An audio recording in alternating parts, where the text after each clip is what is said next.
A gente começa essa série de reportagens acompanhando esse trem. Só que ninguém até hoje ouviu sequer o apito acionado pelo maquinista. Porque não tem maquinista. Ele também não traz e não leva nenhuma carga. E sabe por quê? Porque esse trem é só um sonho. Ele não vai a lugar nenhum. Ele não existe. Não vai para lugar nenhum porque a ferrovia está desse jeito, inacabada. Por onde a ferrovia vai passar? A ferrovia passa aí, nessa estrada aí, ó. Sobe aí. Ela passa aqui. Não tem ferrovia? Não. Onde está a ferrovia? Aí eu não sei onde é que está ela. Para concluir as obras paradas em todo o país, seria preciso desembolsar pelo menos 40 bilhões de reais.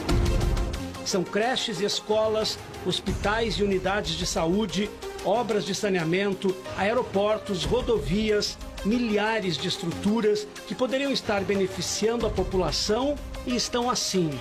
Aqui em Goiânia existem mais de 10 centros municipais de educação infantil que estão com as obras paradas. Aqui na Lomba do Pinheiro, periferia de Porto Alegre, este centro de artes e esportes unificados começou a ser construído em 2013. Em 2017, as obras foram totalmente paralisadas. Aqui em Teresina, a duplicação da BR-343 começou ainda em 2012, mas até agora não foi concluída.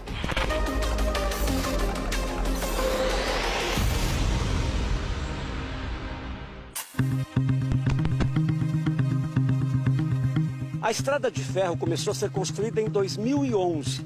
Deveria estar pronta em 2014. O tempo passou e a previsão não valeu para nada. O projeto da ferrovia Oeste-Leste liga Figueirópolis, no Tocantins, a Ilhéus, no sul da Bahia. São quase 1.600 quilômetros de extensão. Ela foi criada para, de um lado, se encontrar com a Ferrovia Norte-Sul, que deve passar por 10 estados e também não foi concluída ainda. E do outro, transportar minério de ferro e escoar a produção agrícola do oeste baiano. E tudo viria aqui para o Porto Sul de Ilhéus. Depois as cargas com minério e grãos sairiam daqui para os outros países. Eu consigo ver o mar e a mata, só que o porto ainda não começou a ser construído. A licença ambiental só saiu em 2014, depois de 6 anos de discussão entre o governo e os ambientalistas.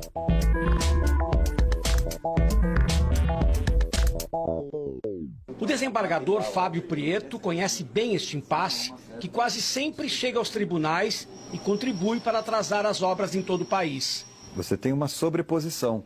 A União dá um certificado de habilitação, o Estado também dá, o município, isso não acaba mais. E um fica atravancando o outro.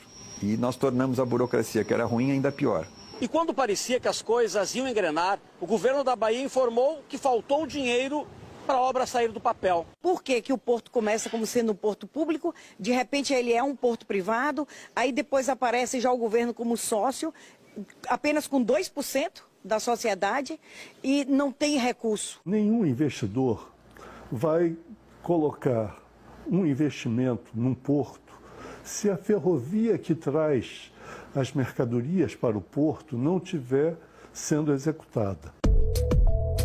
A Valec, empresa pública ligada ao Ministério da Infraestrutura, rescindiu o acordo com as construtoras da ferrovia, alegando quebra de contrato. Desde então, as obras foram avançando em ritmo lento. Esse primeiro trecho, no projeto, tem cerca de 500 quilômetros e vai ligar Ilhéus a Caetité. Os fazendeiros também reclamam que a ferrovia atravessa propriedades sem passagem de um lado para o outro. Vocês fazem o que para passar? Estamos passando aí porque está abaixo ainda. Ah, tá. Mas a tendência não já subiu, não sei porquê. Houve um erro de projeto, ou seja, na hora de se conceber o traçado da ferrovia, não se pensou que a comunidade precisava ir e vir. Brumado tem 76 mil habitantes. Vive da extração do minério do ferro e da magnesita. Aqui tem um canteiro de depósito de material. Eu queria saber com quem que eu falo aqui em relação a tudo isso. Aqui é um canteiro. O problema é que saiu todo mundo para almoçar. Mas está funcionando? Não, a obra aqui está parada. A obra está parada. Nesta região que a gente encontrou, é isso.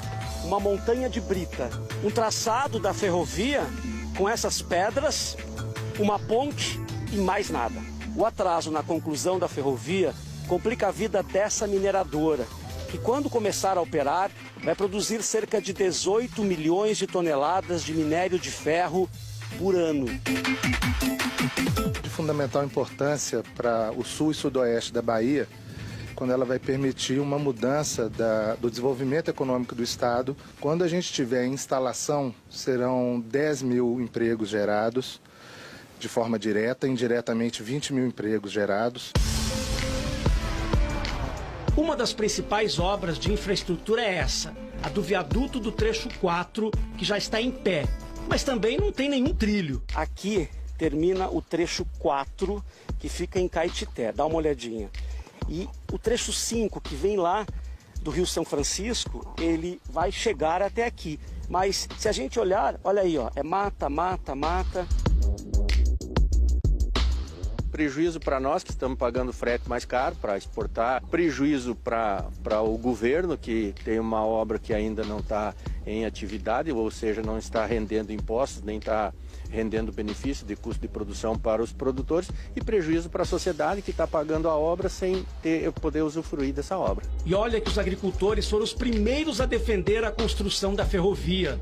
É que nesta região no oeste baiano são produzidas, além de outras culturas, a soja, o milho e o algodão. A soja e o milho vão para o Porto de Salvador, o algodão para o Porto de Santos. Se o Porto de Ilhéus estivesse funcionando, toda essa produção iria para lá, o que reduziria o preço do transporte de 20% a 30%. Para o consumidor haveria uma redução no custo do preço do óleo de soja, do custo do preço do quilo do frango, do quilo da carne de suíno, da carne bovina, nos confinamentos. Então teria uma redução em toda a cadeia. Pelos cálculos, o projeto da ferrovia custaria 6 bilhões e meio de reais.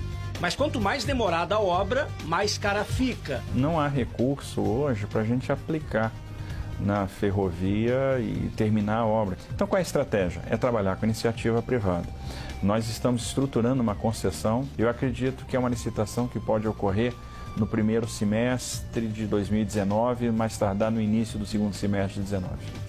Relatórios da Confederação Nacional da Indústria e do Tribunal de Contas da União apontam a má qualidade do projeto, o que inclui deficiências graves de traçado e falta de preparo para lidar com as desapropriações e ainda os impedimentos ambientais. E essa é apenas uma das quase 5 mil obras do governo federal que estão paralisadas. A conclusão de todos esses trabalhos agregaria mais de 115 bilhões de reais à economia brasileira e geraria 500 mil empregos. Na reportagem de amanhã, as obras paradas de Minas Gerais. A repórter Wanda Sampaio visitou os esqueletos de uma escola, 2 hospitais e uma estação de tratamento de esgoto que desperdiçaram milhões de reais dos cofres públicos, mas até agora não estão servindo à população.